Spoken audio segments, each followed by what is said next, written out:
around the world here, and we just real happy to meet everybody on the way in. Thank you all for coming down here, and thanks for being part of this first dinner with the stud. And make yourselves at home. And if you don't know people at your table, say hello to everybody. We're going to try to have a good, friendly little night here, man, and have a good time. So, and I want to thank all of you for coming, obviously, and I hope you're going to enjoy what we got in store for you. Now, we're going to be doing this one live. It'll be the first studcast we've ever done live. So, don't be afraid, don't be shy about making a little noise. If there's something you see you like, you want to clap, then go right ahead, man. We're on TV, so and the more the merrier, man. Let's just let them know we're here. So after studcast is over, sometime around the end of the first hour here, we're going to raffle off some door prizes, 7 of them to be exact, and really nice prizes. Y'all should have got pictures when you came in. You got your ticket there. And we'll be doing that immediately following the studcast. And then we're going to start after that. We're going to have this question and answer session. Y'all can ask questions of any of the 3 of us. I hope you notice we got 2 little cameras here. It's a lot different than the old days, right, Les? Right. It's not those 4 monitors at the TV station. That's it. Try to avoid walking in front of them if you can. And not a whole lot of rules here, I can tell you that. So you notice that we don't walk obviously in front of those cameras. And sometime tomorrow, you're going to be able to see yourselves on YouTube. You won't be able to tonight because you're going to be on live. But if you want to watch it back, you'll be able to see yourselves, a lot of you tomorrow, especially those that ask the questions later on. And the studcast will be, the regular studcast will be on tomorrow if you don't watch it on YouTube. And the question and answer part of the show tonight is going to be done separately. After this show is over, it'll disappear from YouTube. Tomorrow, this entire show will come back on YouTube sometime in the morning. It'll be there for good as part of all the YouTube stuff. So, then the question and answer session is going to be probably a week later. It'll come on, and those that ask questions or whatever are going to be able to see themselves again. So hopefully, last time tonight, had the opportunity. I think we met pretty much everybody on the way in, which is what we wanted to do. And really glad to have you all here. Some of you come from a long ways away, and if not, if we didn't shake hands with you afterward, we'll be glad to do that. And if we have any time, we're going to be able to be here till after 9:15. So we might have an opportunity to shake hands and have a little conversation with you again. And I hope you don't mind me. I'm reading all this, guys, because there's a lot of stuff in here. And I don't want to forget, because we're going to do a lot of historical things tonight. We're going to talk about stuff I wasn't aware of when I started doing the research about this particular studcast. So I'm going to basically read it as much as I can, but every once in a while I'm going to throw it to Tom. I'll throw it to Les, and we're going to all get involved in this studcast. So thank y'all all. This is kind of my way of giving back. I've been looking for something to do to give back to fans that have been so supportive of what I do, and this is kind of it's a good start. I think if we all have a good time tonight, we're actually going to be back next month in November 24th, the night before Thanksgiving. We'll have another one of these. So as a last note, before we get ready to gallop away here, man, I'd like to recognize a person here tonight that came from the greatest distance, furthest away here. And his name is Clint. His name is Clint Gilroy. And please stand up, Clint. Clint here. Clint is from Lafayette, Louisiana. So he's made a long ride to be here, and talking to him a little bit, he had a great time in getting here too. Yes. So it was a nice little journey for him, and so Clint, thank you so much for coming. And we've got people from Virginia, we've got people from all kinds of states in the Southeast that are here, and thank all of y'all for being here. And please welcome, and Clint, if you're an LSU fan, you're real close to the wrong stadium just down the street. Don't tell anybody, man, if you're an LSU fan. Don't look at my license plate. Oh, well, you're in trouble then, man. I hope you go out there and they don't cut your tires like they used to do with the old wrestlers. So, this is Untitled Chapter number 220, guys, and it's a little different than the usual ones. And normally, I have a host, it's David Summers out of Dothan, Alabama. But I've got two great guests with me today. They're going to back me up in case I get messed up. And historically, we are in one of the greatest wrestling cities in parts of the country, in the history of the sport, basically.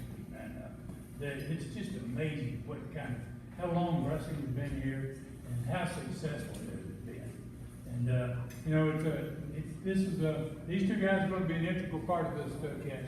They're going to be on later with me here, and they're going to be telling stories too. So thanks for Ken for coming. I hope everybody is saddled up. I hope you're all ready. Y'all can go eat anytime you want to. It's a one-plate affair. They tell me to let you know, but it's a good plate.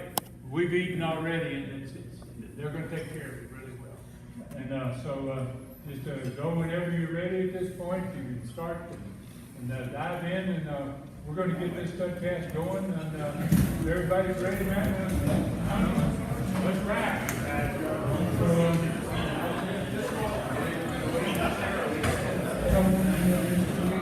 So there's a whole lot of information in this chat, and I don't want to leave anything out. So that's basically what I'm going to do this and here. I'm looking in front of me to see exactly the information that I've got, and I want to make sure everything's here. So wrestling in Knoxville, basically, it goes way back. Those are back actually 1905. Those are the very first wrestling matches in Knoxville, 1905. In 1905, as an example, one of these matches was almost exactly 91 years ago.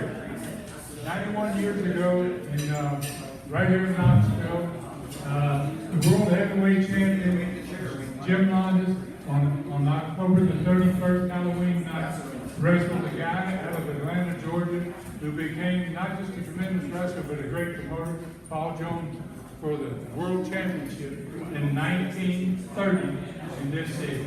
So, there's a tremendous amount of history. They wrestled in the Lyric Theater, and in that same Lyric Theater, my father wrestled there. My grandfather wrestled there. His brothers Herb and Lester wrestled there. His bear, Ginger, wrestled there several times. So, it's a big history here in this part of the country. So then after that time frame, in the 1940s, two brothers got involved in wrestling here. They were the Kazana brothers. One was named John, the other was named George. And those two guys, George especially had a tremendous connection. I never know where he got it from, but I was able to find that George had some of the greatest wrestlers in the history of the sport here in the 1940s and 50s. Then he eventually turned his operation over to John Kazana. And speaking of John Kazana, we've got a Kazana here. We have one of the Kazana family members here, Joe. Where you stand up? Hey, this Joe Kazana here, one of the Kazana family. Joe, thank you very much for coming and being with us tonight. The family history is just phenomenal. My grandfather, great guy. When I was getting involved in the territory and trying to buy the business from him, he took me in his old cattle with up the Tennessee River, and we talked to the business, man. And it turned out to be a good deal for John, and it turned out to be a great deal for me as well, getting involved and getting Southeast in here. So my second contact, I had a lot of contacts with East Tennessee Wrestling. As a 4-year-old, I was born in Dyersburg, Tennessee, on the other side of the state. And as a 4-year-old, we moved to Kingsport, Tennessee. And And my dad was sent there by my grandfather Roy, who was running everything in the South. And he sent my dad to Kingsport, and he told him to go handle that territory. My dad stayed there for just a couple of years. I don't remember much of that 4-year-old living in Kingsport, but that was my first contact with this part of the country.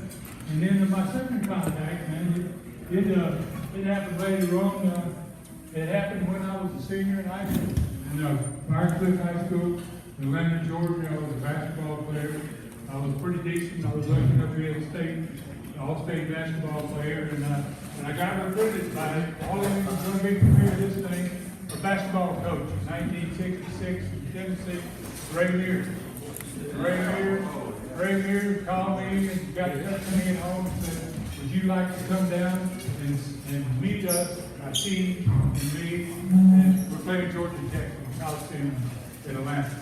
So that was my second contact with this part of the country. And my third contact, and it happened about 6 years later, and it happened in the dressing room in Florida.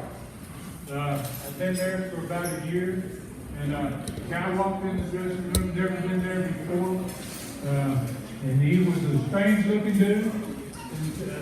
And he was even stranger once you got to know him a little bit. That was Ron Wright. So Ron Wright came into the dressing room, and he set his bag down, and everybody's looking at him like, who is this? He didn't go around and introduce himself like a lot of guys do. He just, set his bag down, he opened it up, and he pulled out his chisel. The very first thing, he pulled his chisel out, and he took his little file out, and he started filing his chisel. And everybody's looking over there like, what is that? What's he doing? And we're all kind of going, who is it? And then finally, the guy started going over individually to him and saying, what is that? And he would say, when I went to him, I got the same thing. He told all the rest of them. I said, what is that? And he goes, that's me chisel. That's my chisel. Y'all gonna fix that before it's all over. I'm gonna get a chance to use my chisel. And I was like, oh, you kidding me, man? So Ron Wright, and a couple of years later, I ended up coming here, and he's one of the guys that's working in there. And I did get to feel the chisel. He was right about that. A lot of guys thought the chisel was matter of fact.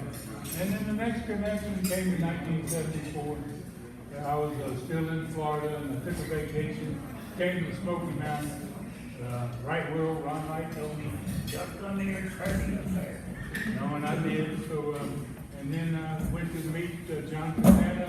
I saw my first television show here, and that all led to Southeastern Wrestling coming out of all that. So 3 months later, there I was, riding on John Cassana's paddle wheel up the Tennessee River, right to this spot. One of those spots right by the stadium here. And we talked for 3 hours, I guess, and I went home, made a decision that's what I wanted to do, is start becoming a promoter. And I ended up being probably the youngest promoter in the history of wrestling. At 26 years old, not only was a wrestler, but I was an owner of the company. So, and luckily, I was surrounded by great guys, like this guy right here, and a lot of the other great talent, Ron Wright, his brother, and a couple of others. So, as all sarcastic listeners know, first 2 years, this territory trying to build it up to being bigger than what it was. It was difficult. We had a TV situation, it wasn't the best.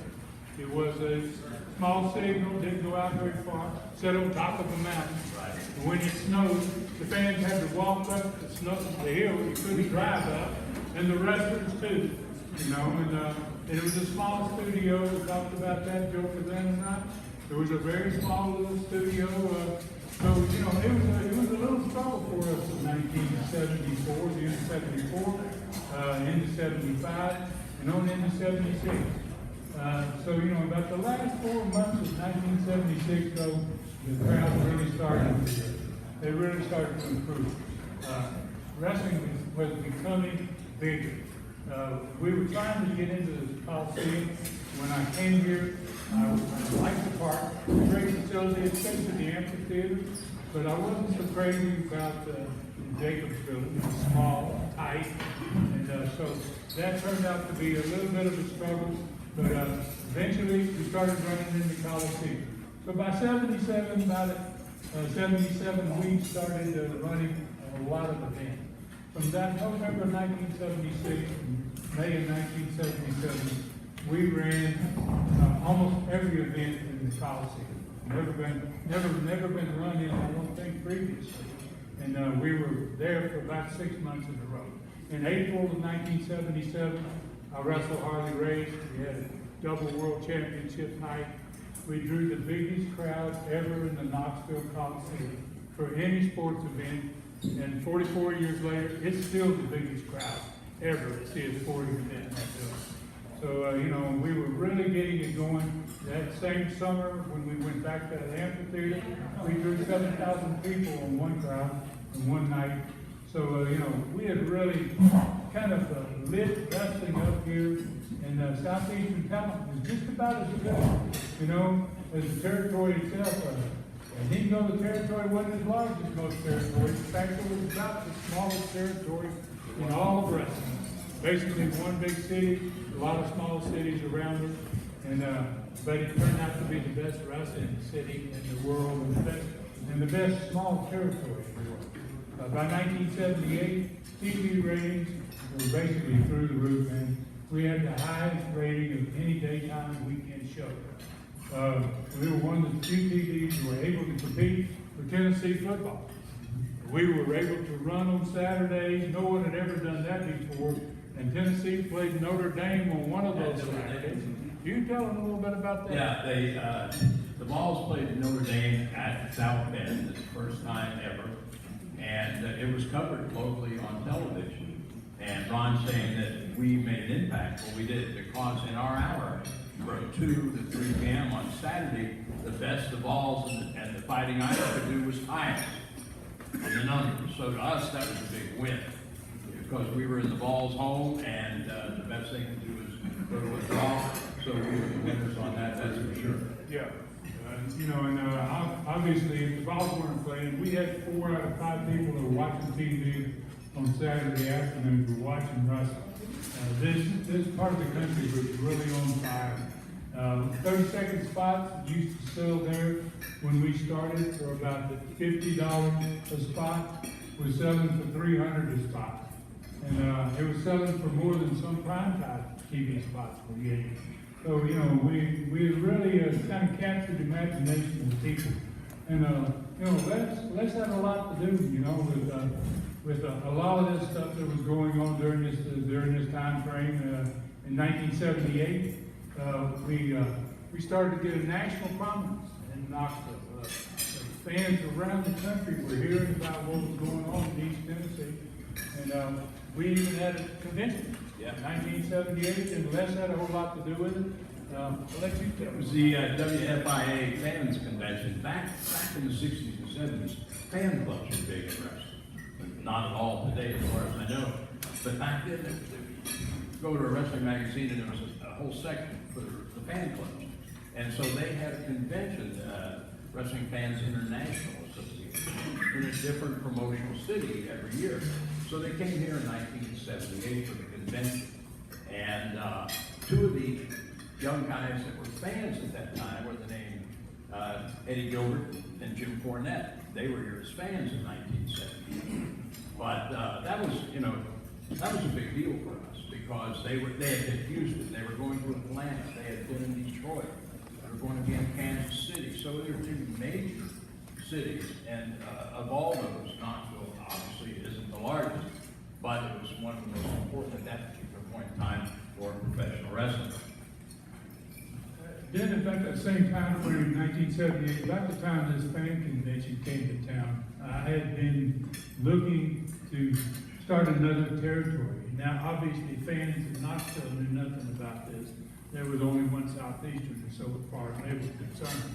And I ended up buying some of my family members, the Fields brothers, Bobby Lee and Don Fields. You've worked there back in the day. and it was called Gulf Coast Wrestling. They'd been running into hard times. They weren't doing well. We were on fire up here. I thought, man, if we can do it here, we can do it wherever we want to go. And so we went down and we started another Southeastern Wrestling. The fans here didn't even know there was even called the same name. And we took half the crew down there. In fact, we had to expand our crew dramatically because we had two territories all of a sudden. And so we had to have a lot more wrestling. And we were really getting wrestlers from all over the world. We were getting these Tony Charles types from Europe and Pat Barrett and some of the greatest wrestlers in the world were coming into this area. And so that just continued to happen. And then we started taking some of those guys south down there. Bob Armstrong, who was at that point the Georgia Jaw Jackson, wearing a mask. Bob Armstrong went down there. I went down there. David Schultz was here as a young guy, just as a job boy.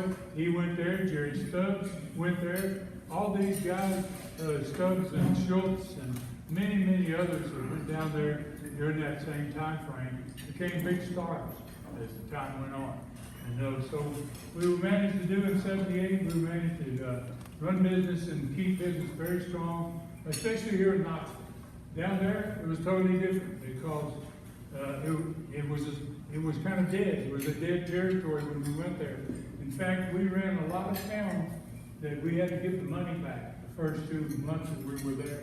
There wasn't enough people in the crowd to have the match. So we had to build it from there.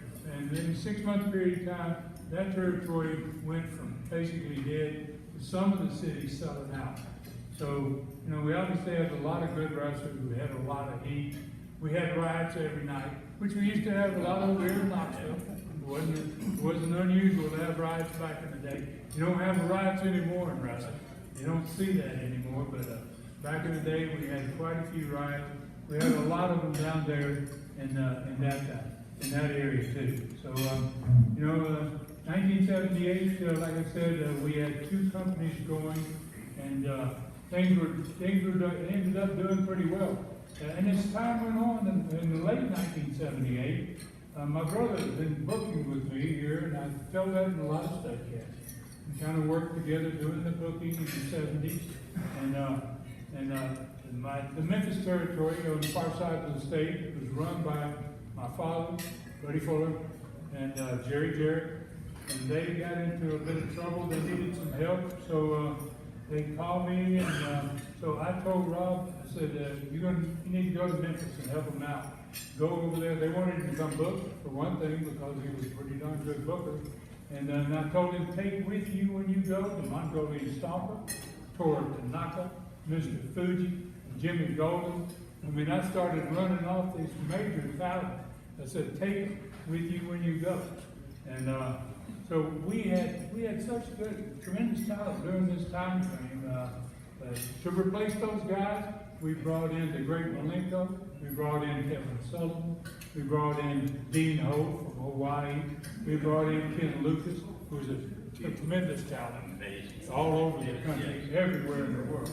And so what we were doing is we were providing talent to Memphis. We had a crew in Florida, out of Pensacola, and we had Knoxville itself, and Knoxville was just doing big business at the same time. And it was about that, and in 1979, once I came back, I was down there in Florida basically for almost a year, coming up here, working on Friday nights, flying back down there and working during the week. Bob Armstrong doing the same thing with me. We were working both territories back and forth. And in 1979, I came back home, and things started to take off down there in the Gulf Coast. We had some guys like Austin Knight, went down from 1978 to Southeastern in Pensacola. Ox Baker was there. Hulk Hogan got his start. We started Hulk Hogan, and he turned into be a big star. Brutus the Barber Beefcake, then that same crew. He went on to big fame. Honky Tonk Man, Wayne Ferris, he was in that crew down there. Tremendous talent in both territories. for that time frame. And so, you know, then I made a big mistake in 1979. I was tired. I'd been on the road a lot, back and forth, working probably 380 times a year because you had the TVs, right? By the time you worked the TVs, about 380 shows a year, and flying back and forth. And so I didn't want to book here, and I hired a guy to come in and book for me. Had a tremendous group of talent here. Been here for a long time. Ronnie Garber was here, a big star. Bob Orton Jr., big star for many years. Both those guys came about 1967, 76, 77. You know, had a really great crew going there. And I hired the wrong guy to book the territory. And I didn't know his history. And Ruth and I had been friends. In fact, we had worked Florida. We worked Florida together, and we spent a lot of time in the snake pit down there. And if you listen to stuff, yes, you're aware of what that is. So we'd done a whole lot of that together. And I thought, you know, I knew him, but I really didn't know him. And ended up in 1979, we ended up having a war, and a pretty big war, actually. You know, and for me, it was the worst year of my wrestling career. You know, I thought I had a lot of friends that would never do something like that to me, and I found out that I was wrong about that. And it was a good lesson for me, and I took it and I used it to my benefit. I grew from that experience. But so in 1979, fall of '79, for 6 months, we had 2 wrestling organizations here, All Star, Southeastern. We were competing with each other.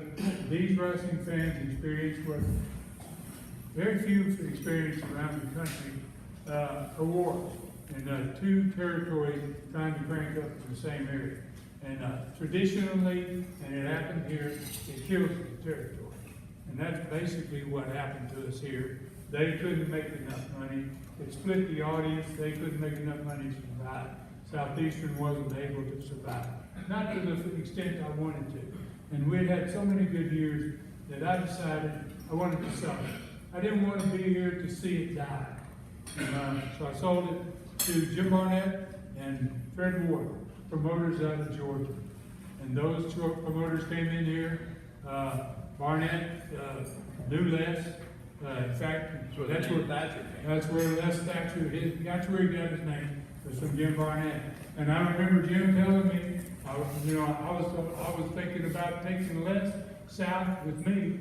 And he said, no, he goes, Les Thatcher is your business. He's the face of wrestling. You know, and I said, well, yeah, you're really right about that.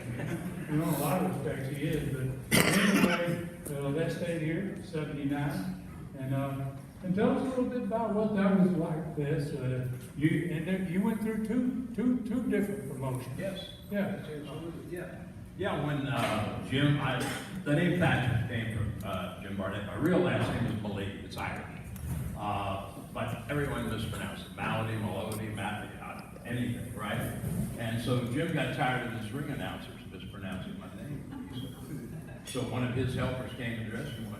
I'd been with her about 2 months at the time. He said, the old man wants to change your name to Les Thatcher. Is that all right? At the time, I just wanted to wrestle. I didn't care if they called me Smith, Jones. It didn't matter to me. So I became Les Thatcher and been Les Thatcher ever since. With Barnett, Barnett was a hell of a man to work. He drew big money everywhere he went, and he figured that to rebuild this. But as Ron said, with 2 promotions, they split the fan base. Some of the guys that left us and went with them obviously took fans with them. So you're not in a huge metropolitan area, so there's not that many dollars and cents to be had. And so things weren't going to work just completely. One of the things that the reason I ended up going to Florida with Ron for a while is one of Jim's helpers, students actually, decided he wanted to change the format of our TV here. And I made the statement that I didn't see the reason, and we went back and forth, and we, as Ron just mentioned, the numbers were great. The station was happy, and I saw no reason to change it. The television wasn't a problem. It was a split between the talents. And so anyway, he went to Jim and said, let's let the TV belong to him, which was the wrong thing to say.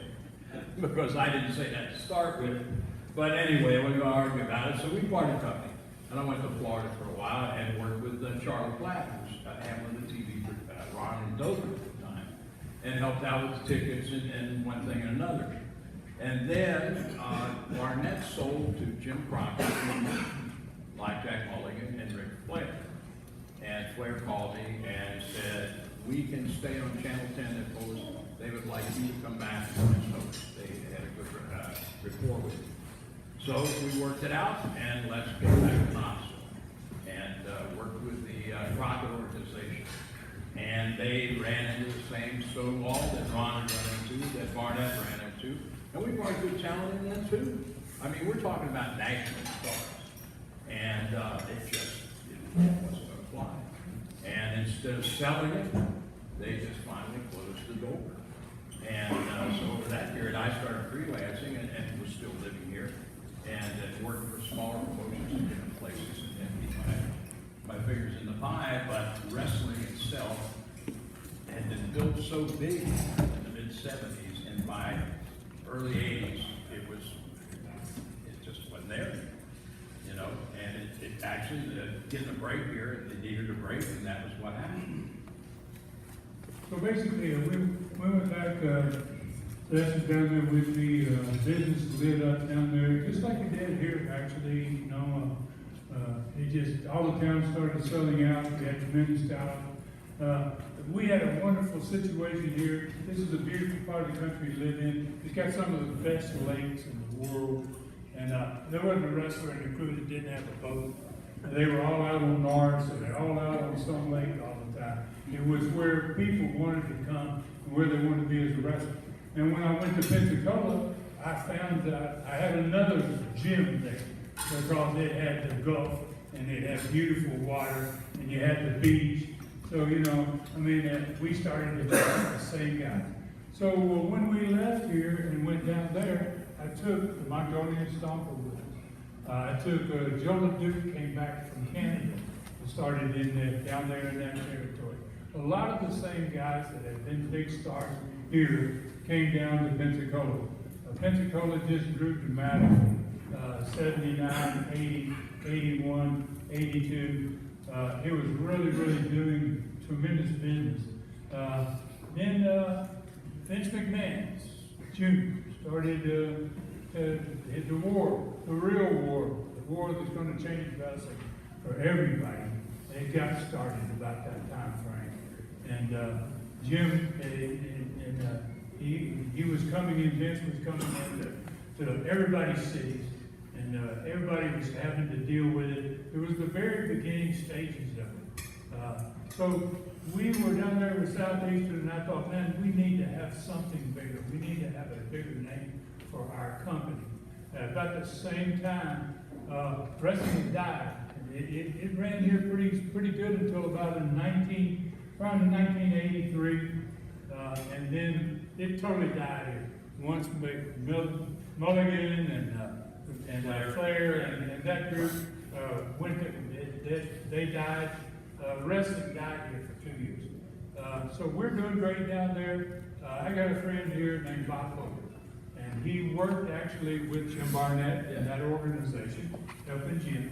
And Bob Pope turns out to be, he ran all the buildings in this entire city.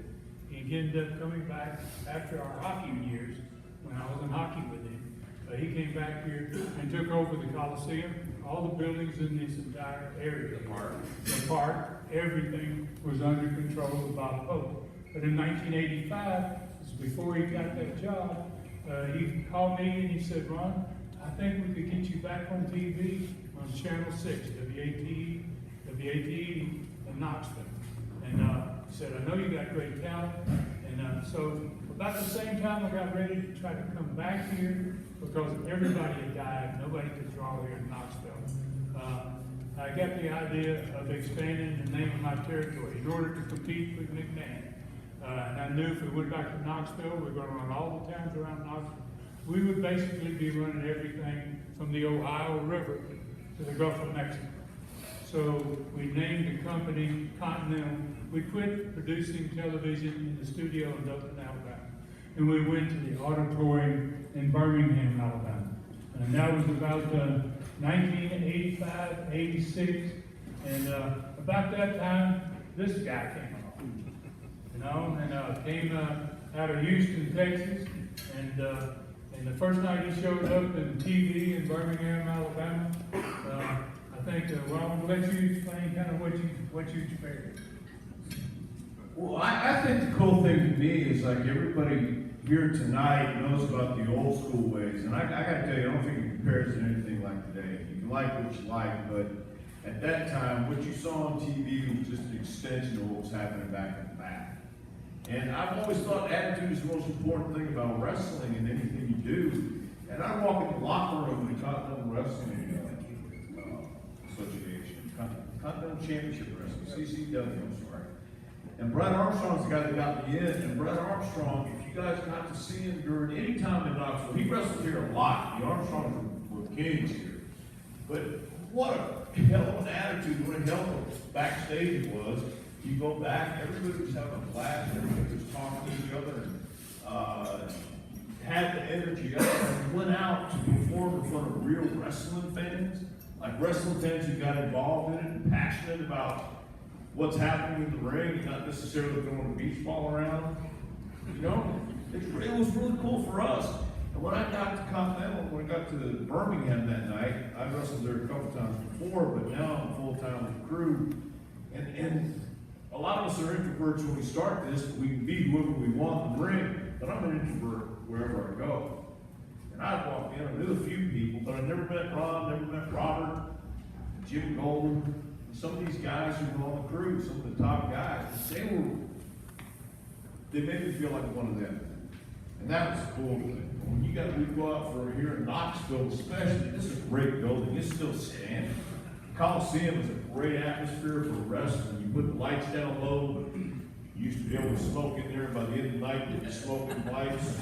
Oh yeah, it's a great atmosphere for wrestling. But you had people who believed it, man. I love the shirt. The chisel, you can talk about the chisel, Ron, right there. There it is. Yes, that's exactly right. I'm not sure that's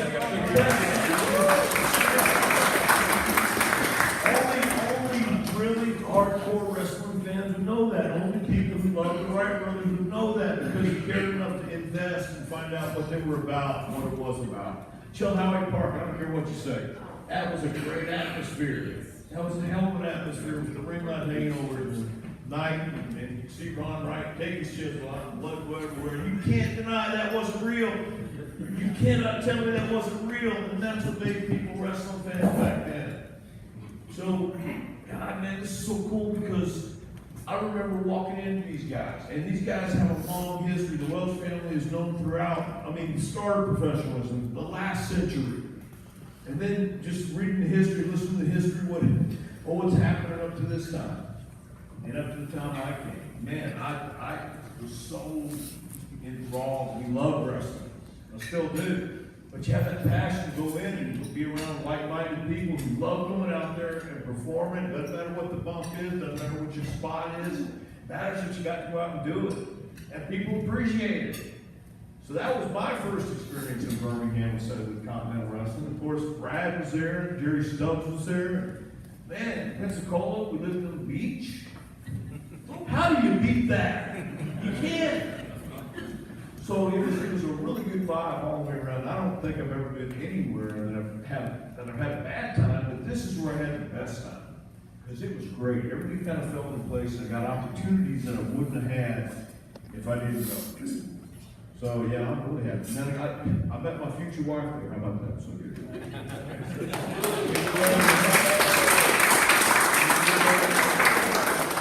So basically, we're about 1985. We have another company, a new company called Continental Championship Wrestling.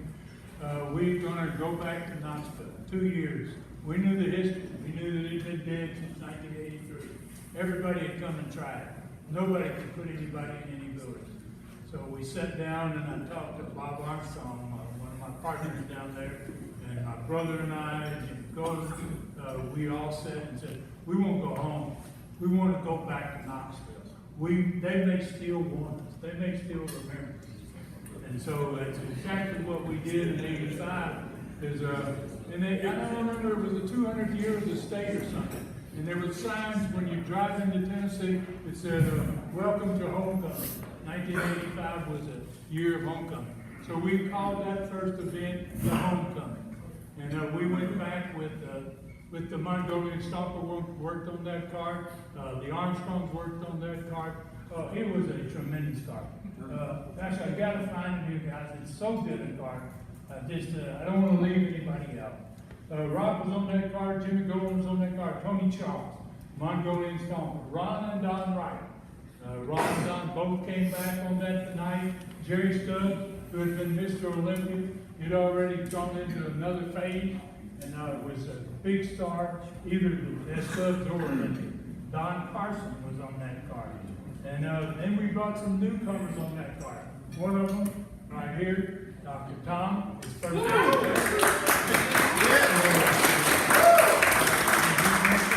as we mentioned, Brad Armstrong was Brad's first time in Knoxville. Brad was a tremendous worker. He went crazy. Arn Anderson was on that car. Never been here. Marty Lundy. He went crazy. And then we had a Dirty White Boy was on that car. Wendell Cooley was on that car. And the Lord Humongous, something that nobody ever seen, was on that car. We went into the Coliseum expecting to draw maybe 2,000. We sold out. It was truly a homecoming. We came back to Knoxville, and it was just like we never left. I mean, it was amazing. Every time we came, we sold out. And the fans were still here. They still loved it.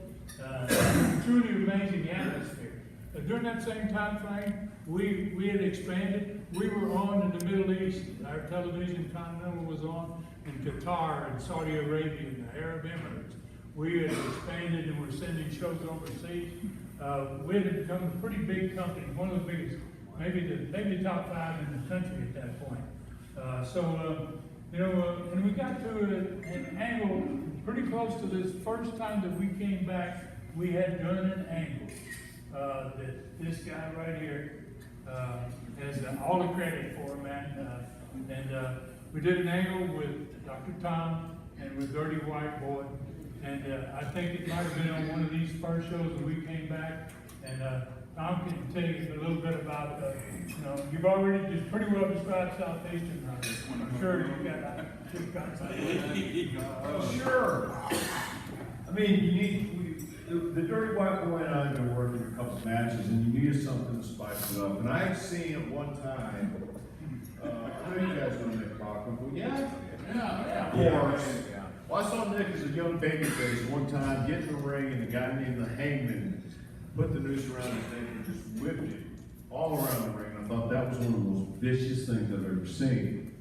So, and he came up with this idea, you can't do it today. It's just, you can't. You can't. Well, we came up with a plan where the dirty white girl would come up to the interview set with Gordon Soley with a black eye. Like he had just knocked the hell out of her. And this is, I failed to see the humor, guys. But she tried to coax me out. She comes out, finally come out, and the deal was Tony's just gonna nail me from behind and hang me at the interview center. But he got a little more carried away in the sense that they said, no, we need something a little more. And so I said, all right, what if he puts my hand behind my back and handcuffs me and then pulls me from the interview stand and hangs me from the center of the ring? I think even in Alabama, that's still illegal. But the crazy thing about it is back then, nobody rehearsed. Nobody went over stuff. We didn't do that stuff. We just talked about it, and then you went out and did it. And if you've ever had a noose around your neck, you'll find out that you don't have to pull it to tighten it. It tightens on its own as you pull it. And there's no way I can tell him that I've got my hands behind my back, and it's going to take a while to get to where we need to be, so I'm holding my breath as much as I can. But that was wrestling back then. That was Continental. That was Southeastern. That was wrestling. I don't care what you say. It's wrestling. Good stuff. Really.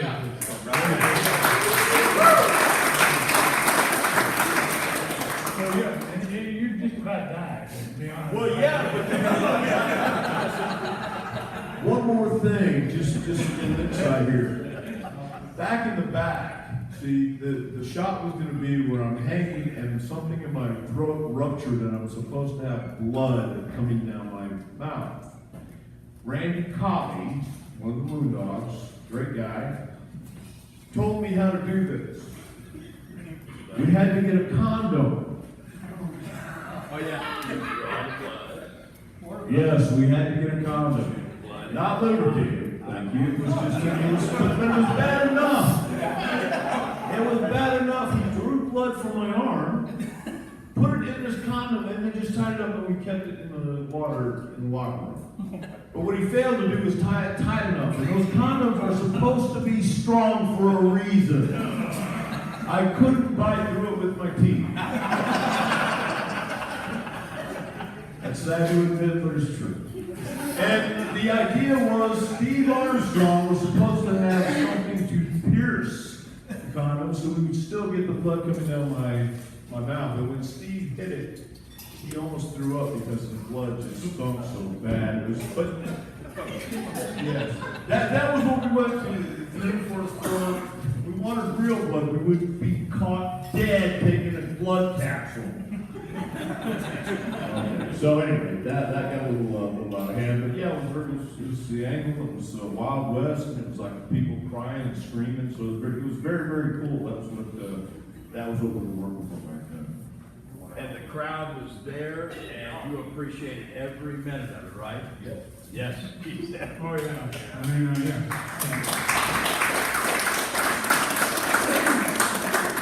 When you're going to do something like that, I mean, it is truly amazing. It was one of the great parts about being a wrestler. Yeah. And, and sometimes the best things, the unexpected things were the best things. Yes. And so you never really knew where it was going to go. So basically, from 85 to 87 in the history, we're going through Knoxville, East Tennessee's history. East Tennessee is just like Knoxville. Johnson City and Kingsport, the Tri-City, they're selling out their buildings. Whenever Knoxville was selling out, they were doing just as well in the other territory, the other parts of the territory as well. So in 85 to 87, we were just kicked butt with Continental. And in 1987, I got ready to kind of get out. I'd been in it for quite a while, but it was pretty stressful owning the company and trying to keep things rolling. And so I sold out in Southeast and came back here in early 1988. I did not sell. Knoxville was not traditionally a part of Southeastern wrestling in Pensacola. So we came back and opened up here with USA Wrestling. And on this, as people out there are watching this right now on YouTube, that's what you're seeing now, is those shows from 1988, in which the same Armstrong, Bob, not Brad, but Scott, another son, and a lot of the same crew went to Philly. Some of the same people are still wrestling in 1988. Some places are closed at this point. Vince has already put some out of business. We're still doing fairly well here. We had a great little company there. I sold that company in 1988, in the summer of 1988, to the same guy who bought Southeastern. He was the owner of a television station named David Woods out of Montgomery, Alabama. He bought Continental, he bought the USA Wrestling, and I went on to hockey. But Knoxville still kept going. Knoxville still continued to do what Knoxville has done. Basically, it started another die-off after Continental closed down, 1988, early 89. They were gone. So then it sat here for a while. And then along came one of the most intelligent guys in the wrestling business, a tremendous mind, that came and had an idea. He said, wow, that territory was one of the greatest. Can I go back and revive it? And along came Jim Cornette, and along came Smoky Mountains. Now, we're talking about a time frame here where almost everybody else in the country's gone. But Jim says, I'm going to do it, in spite of him. I'm going to have my little niche here. And Jim came and started his company. Les got involved. Did a lot of stuff. I'll let, and Tommy's going to be involved, and tell us a little bit about that. Well, I'm going to back up a little bit first and mention that I first wrestled here for John Kazan in 1968. At that point, we had no television. And Johnny got TV in 69, and that's where we got red hot and through big houses here for him. But over the years, I've worked for 5 different promotions here as a wrestler or a television producer and host. But to work with Jim Cornette, I'll say it here, I'll say it tomorrow, I'll say it the day I die. If you're talking about the greatest creative mind in wrestling, and you don't include Jim Cornette, then you're not talking about it. Because that's one of the most fertile minds still above ground.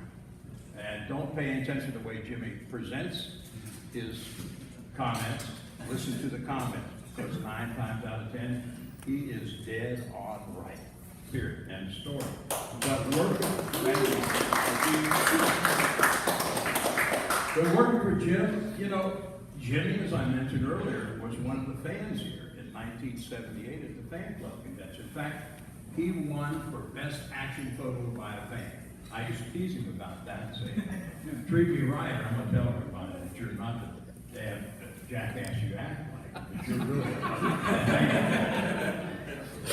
but yeah, Jimmy got creative and did a hell of a job in bringing everything back. And it was wrestling. It was what the people in this area were buying and had been buying and just hadn't seen it in a while.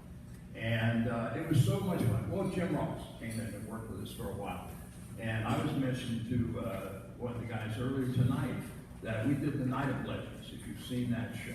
And it's the first time Jim and I have worked together. And at the first break, Terry Funk came up and said, man, I'm watching the monitor back here, and you guys are calling a wrestling match the way it should be called. He said, how long have you and Jim worked together? And I looked at my watch and said, about an hour and a half. Oh, but he was that easy. Jim was that easy to work with. I've been blessed in this territory to work with Jim Ross, Lance Russell, Bob Cobb, the 3 of the very best ever, and I've also had the opportunity to work for him solely, but not here. So if that's not the Mount Rushmore wrestling announcers, I don't know where the hell they are. But Smokey was a revival of more of what we were talking about from the 70s and the early 80s. And I think that's what the fans were buying. And there's still places in this country that will buy it. And I think what we're seeing here tonight is attributes to that. The fact that good professional wrestling was still selling. And I believe that to this day. But Smokey was maybe the last of the territories as such. And we had a hell of a crew then too.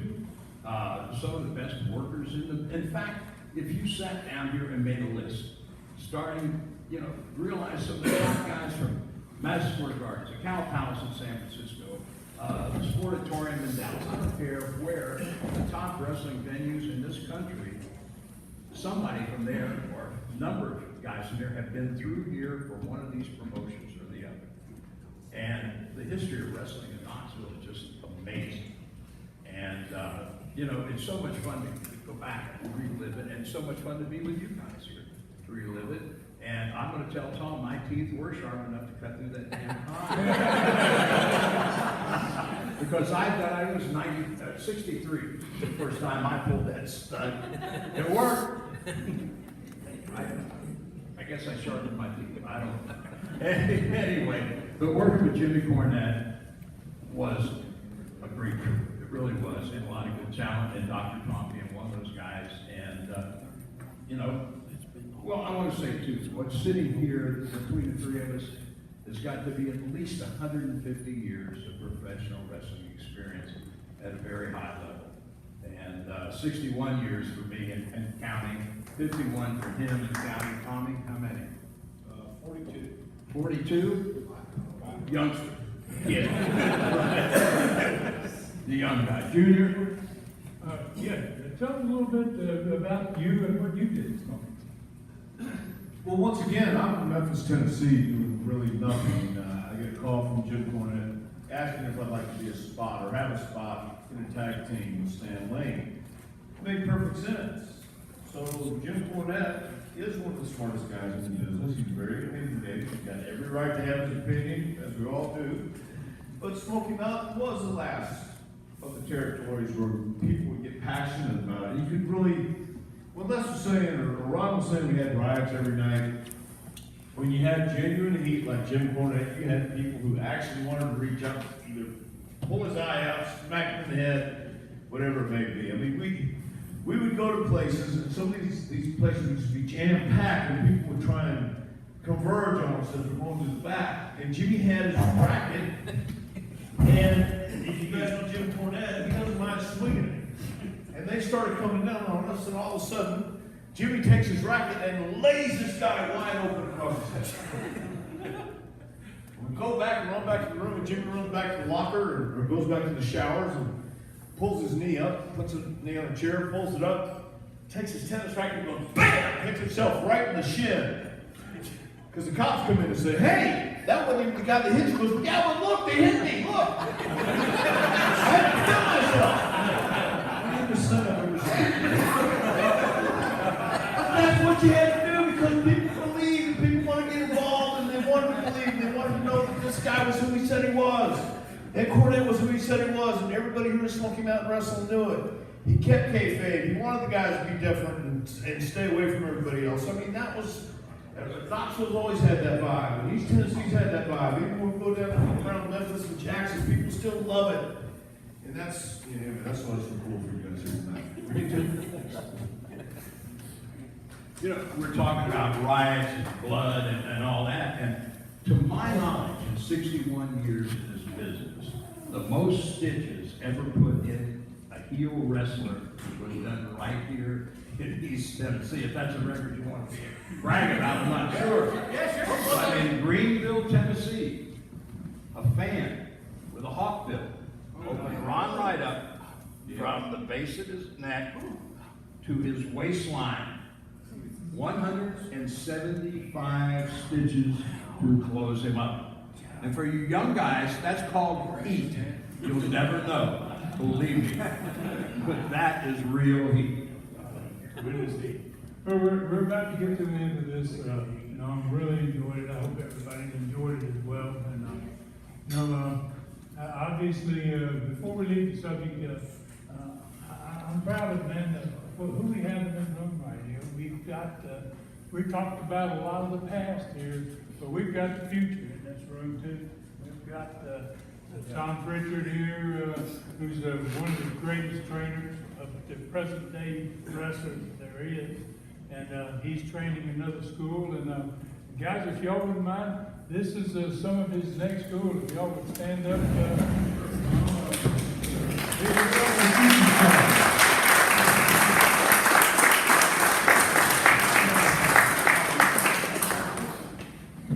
Thank you all very, very much for this. And, I would like to say too, not only is Tom, a great star of the past, but obviously he's a great trainer, and he has a partner.